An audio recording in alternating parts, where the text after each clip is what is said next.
Here's one from him, Swim28. He says, buy American, it's buy local. Do you feel that slogans like this are bad for the global economy? I fail to see how they are anything but a non-government way of unilateral restriction of trade, and thus avoids legal retaliation. Are there better ways for local communities to promote local growth? Of course there are. I mean, to be fair, the Americans, the legislation on Buy America was beaten. One of the last things that was done before Roosevelt was president of the Great Depression was buy local. This is appeasing domestic interests, and I can understand that. It's an emotional thing. We had in New Zealand a Buy New Zealand campaign. It was TV. It made people feel good. But you should buy something because it's the best product. You should buy it because it works. You shouldn't be forced only to buy something. So for politics and public relations, sometimes governments talk about this. And the other thing is labelling, so people know what they're buying. And if you prefer to buy it, you should pay what works.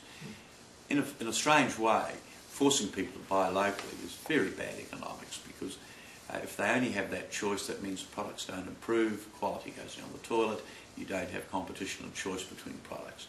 If you can only buy garlic produced in one town, you know, there's a lot of talk amongst some well-meaning people about buy local food and air miles. I had a row when I was in Germany recently with this young green, you know, to sort of stop flowers coming in from Africa.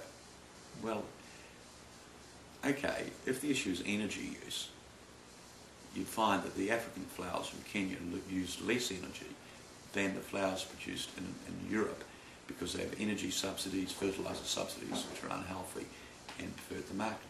Outside the moral obligation of taking away, you know, some of the best paid jobs in Kenya.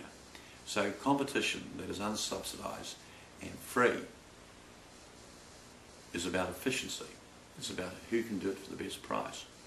And energy is a major component of pricing. You know, okay, well, we'll be careful of labelling, because sometimes this is used just to put up the prices and mess it around. And if you're buying a car which made in 20 countries, or the sausage may have 5 countries' herbs put into it, but it normally is a political device, and we have used it in terms of TV and New Zealand, or yes, we have. Yeah.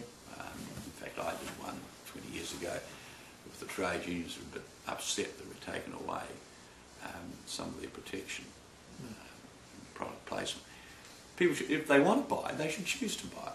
If you prefer to buy this flour, or this potato, or this widget, because it's made in your country, and even though it costs 20% more, you should do it. Good for you. You might be better off giving the 20% to the church or something, but you know, that's your choice, but you shouldn't be forced to. And think of what it does to the producers in other countries. And what if everybody did it to us?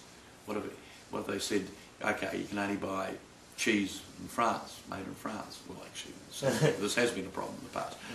Whatever, but you know, where it goes to. Yeah. Well, my thoughts on this is that it's about, you were talking about people should buy the best one that they can. Yeah. Now it's not just about price or quality. It's also about services and that sort of thing. So you're intelligent person, you make the call. Local businesses have a huge advantage over. That's why most trade, even a country like New Zealand, which is a great exporter, 80% of economic activity is local. You know, only 20% or so, 25% goes overseas. I think Germany's the highest percentage of exports, about 30%. So it's still 70% is domestic economy, and I think you'll find, I haven't got these figures exactly right, something like 60% of trade is within, you know, a couple of thousand kilometres of a country's borders. And what are these borders?